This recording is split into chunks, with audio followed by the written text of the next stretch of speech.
Student, today we are going to learn about the carbon and its compound. We have already studied this chapter in some previous parts. So now what we are going to study is allotropes of carbon.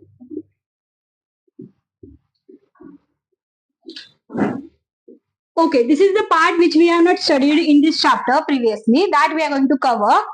Okay, so first, what is allotropes of carbon? Can anyone tell me? Carbon related. हाँ, that is carbon related, that is right. But इसमें होता क्या है? हाँ, right, diamond and graphite होता है, that is right. अभी देखो, allotropes मतलब see in a very simple words, their father या parent is same, but product is different. हाँ, but the product is different. ठीक है, यहाँ पे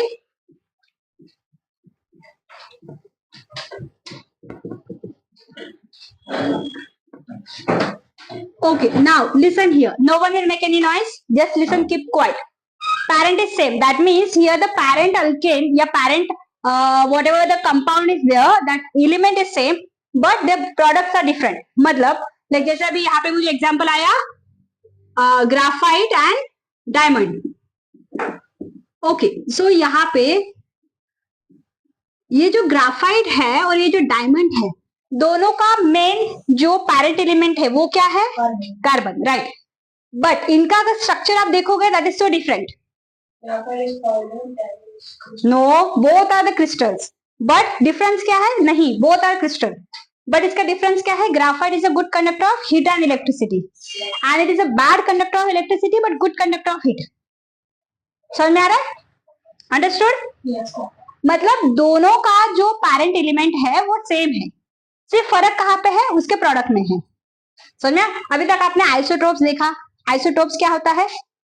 same molecular, what is that? Same atomic number, different mass number. समझ में आ रहा है? मतलब उसका एटॉमिक नंबर सेम है बट उसका मास नंबर डिफरेंट है. और आइसोबार्स क्या होता है कि उसका एटॉमिक नंबर सेम होता, डिफरेंट होता है और मास नंबर सेम होता है. अंडरस्टूड? यहाँ पे जो एलिमेंट है जिससे वो बना है वो भी सेम है, सिर्फ फर्क किसमें है? सिर्फ फर्क किसमें है? उसके प्रोडक्ट में. समझ में? हाँ.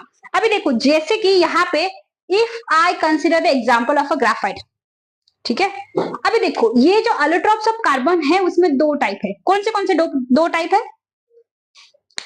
जो allotropes ऑफ कार्बन होते हैं उसमें दो टाइप है. Can anyone tell me which are the two types? Okay, the first is crystalline. कैसा होता है ये? और दूसरा कैसा होता है? Amorphous.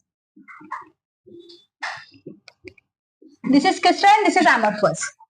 Understood? Everyone pay attention here. Okay, so here crystalline क्या है? जो क्रिस्टल की तरह होता है, डायमंड क्रिस्टल्स होता है, राइट. अभी देखो, yes in the floor, with floor, right. तो यहाँ पे आपने देखा होगा जो फ्लोर होता है, मतलब जो आटा होता है, वो क्या सॉलिड होता है कि गैस होता है कि लिक्विड होता है? सेमी सॉलिड होता है कि एमोर्फस सॉलिड होता है? हाँ, एमोर्फस सॉलिड मतलब पाउडर. ठीक है, जैसे अगर मैं सॉइल का एग्जांपल लूं, एमोर्फस सॉलिड है. अंडरस्टूड? Yes. हाँ, तो एमोर्फस मतलब पाउडर, याद रखना.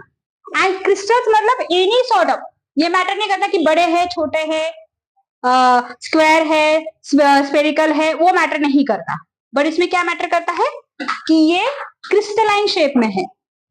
ये क्या मैटर करता है? ये क्रिस्टलाइन शेप में है. तो इस तरीके से ये क्रिस्टलाइन और एमोर्फस, इसके दो टाइप है. तो अभी फर्स्ट हम क्या पढ़ेंगे? क्रिस्टलाइन. तो क्रिस्टलाइन में ये दोनों आते हैं, डायमंड एंड ग्राफाइट, और इनके साथ एक होता है उसको बोलते हैं फुलरीन्स. ठीक है, मतलब ये तीनों जो है ये कौन से है? Right, very good. ये क्या है? क्रिस्टलाइन. मतलब इनके बेसिकली ये क्या है? क्रिस्टल्स है. समझ में आ रहा है? Understood? Okay, so now see here कि क्रिस्टलाइन में क्या क्या प्रॉपर्टीज होती है. अभी हम वन बाय वन देखेंगे. सबसे पहले हम किसका देखेंगे? ग्राफाइट. अभी देखो, ग्राफाइट जो होता है यहाँ पे, ठीक है, in the first the graphite we will see the, okay, in the graphite first what we will see the structure, कि वो कैसे अटैच्ड होते हैं. अभी देखो, जो ग्राफाइट होता है वो ऐसे, लाइक ऐसे डॉट के ऐसे लाइक अटैच्ड होता है एक दूसरे को. ठीक है, अंडरस्टूड? ओके, समझ में आ रहा है? तो इसके बीच में से क्या है? ये जगह है, ये क्या है? एक जगह है। तो जिसमें से क्या हो रहा है? ये पास हो रहे हैं। समझ में आ रहा है? इसमें से क्या हो रहा है? जो इलेक्ट्रॉन्स है वो पास हो रहे हैं।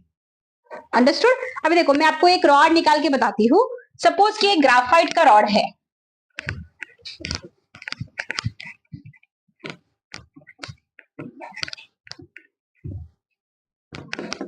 ओके अभी जैसे हाँ ये पेंसिल, ये जो आपकी पेंसिल है ये किससे बनी है?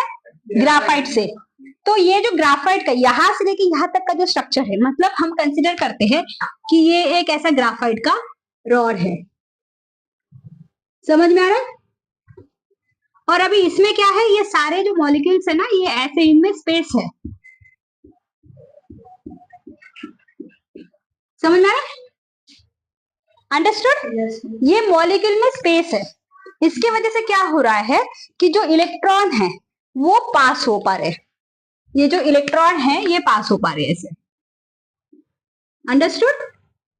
Yes, ma'am. समझ में आ रहा है? इसकी वजह से क्या हो रहा है कि जो हीट एंड इलेक्ट्रिसिटी है वो एक जगह से दूसरी जगह पे पास हो रही है। अंडरस्टूड? Yes. समझ में आया? That's why this is a good conductor of heat and electricity. Got it? अभी ये हो गया आपका ग्राफाइट के बारे में, बट क्या ये सेम स्ट्रक्चर इसके बारे में भी है? डायमंड के बारे में? डायमंड के बारे में नहीं है। क्यों नहीं है? It's rotating in the structure. हाँ राइट, इट इज। जैसे अगर मैं बात करूं डायमंड की, if I talk about the diamond, तो इसके बीच में ना ऐसे बिल्कुल भी गैप नहीं है। लाइक ऐसे सारे ऐसे हेक्सागोनल स्ट्रक्चर है, एक के बाद एक। समझ में आया? ये हेक्सागोनल स्ट्रक्चर है जो पूरे अटैच्ड है एक दूसरे से, जिसकी वजह से क्या हो रहा है कि इसके बीच में कहीं पे भी गैप नहीं है, जिसके वजह से जो इलेक्ट्रॉन्स है वो पास नहीं हो पा रहे। समझ में आ रहा है? Yes. अभी आपको ये सबको पता है कि इलेक्ट्रिसिटी के लिए क्या क्या चाहिए? प्रोटॉन और इलेक्ट्रॉन दोनों चाहिए, बट अगर स्पेस ही नहीं है तो इलेक्ट्रॉन कहां से पास होंगे? पास नहीं हो पाएंगे। एम आई राइट? Yes. अगर वो पास ही नहीं हो पाएंगे तो फिर ये इलेक्ट्रिसिटी कैसे कैरी करेगा? नहीं कैरी कर सकता, right? That's why it is a bad conductor. We can not say the bad conductor, we will say poor conductor of and the good conductor of heat. समझ में आया? ओके अभी देखो इसके प्रॉपर्टीज क्या क्या है। अभी देखो आपको ये पता है इसका फॉर्मेशन कैसे होता है? कैसे होता है बताओ जरा मुझे। Graphite. हाँ, ग्राफाइट का फॉर्मेशन कैसे होता है और डायमंड का फॉर्मेशन कैसे होता है? Diamond. It is rigid. It is not connected. हाँ ओके अभी देखो इसका फॉर्मेशन जो होता है, जो नेचुरल डायमंड्स होते हैं, it takes thousands of year to get convert into the diamond and they are colourless. जो ओरिजिनल डायमंड होते हैं उनका कोई कलर नहीं होता, they are just shiny. Okay, वो शाइनी होते इसलिए हम कंसिडर करते हैं कि व्हाइट कलर के हैं, बट उनका कोई कलर नहीं होता है। ठीक है, देन उसके बाद क्या होता है कि जो सिंथेटिक डायमंड है, जो आर्टिफिशियल डायमंड्स है, उसको क्या किया जाता है? उसको ऐसे एजेस क्रिएट किए जाते हैं। Understood? So it will look shiny, हाँ, but it is not shiny. मतलब जैसे सपोज एक बहुत बड़ा सा ऐसा आर्टिफिशियल डायमंड है, तो उसको बहुत ऐसे छोटे छोटे ऐसे टुकड़ों में ऐसे ऐसे कट किया जाता है, अलग अलग शेप देके। समझे? ऐसे अलग अलग शेप देके कट किया जाता है उसको। अंडरस्टूड? और इसीलिए बहुत छोटे छोटे होते हैं साइज में भी। समझे? And the real diamond is very hard, it use for the Cutting of metal. हाँ, cutting of metal and glass specially. समझे? तो बेसिकली ये जो रियल डायमंड जो होता है, that use for the cutting of diamond and all that. Even it is also use in, आपने सुना होगा, देखो इसका कैटरेक्ट का ऑपरेशन हुआ है। समझे? जैसे आंखों के बीच में किसी का कैटरेक्ट हो जाता है। कैटरेक्ट मतलब क्या होता है कि जो अपने लेंसेस होते हैं उसके ऊपर एक ब्लर विजन आ जाता है, तो उसको कट करना पड़ता है। ठीक है, वो कट करके फिर वो जो होता है जिसको मोती बिंदु बोलते हैं हिंदी में। समझ में आ रहा है? Okay, so at that time what is happening, वो उसको कट करते, तो वो किससे कट करते हैं? डायमंड से कट करते हैं। समझ में? हाँ, Yes. But real diamond is poisonous, we can not lick it. We can touch. हाँ, वी कैन टच इट। ठीक है, हाँ। ओके सो पर ऐसा नहीं है कि वो लाइक आपने लिख किया और आप you will die, it is not like that, ठीक है। और ये क्या होते हैं, हार्डेस्ट सब्सटेंस है।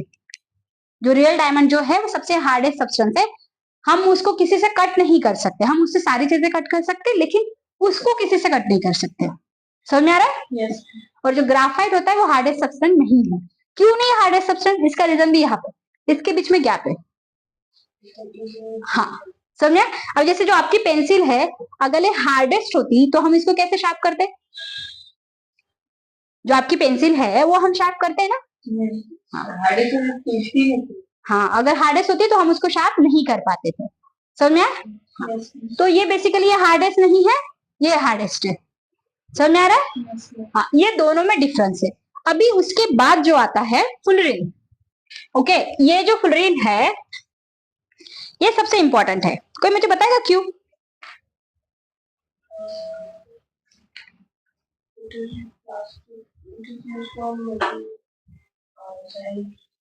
ओके अभी मैंने ना आपको यहाँ पे ग्राफाइट का मैंने एक और यूजेस है जो मैंने आपको नहीं बताया है।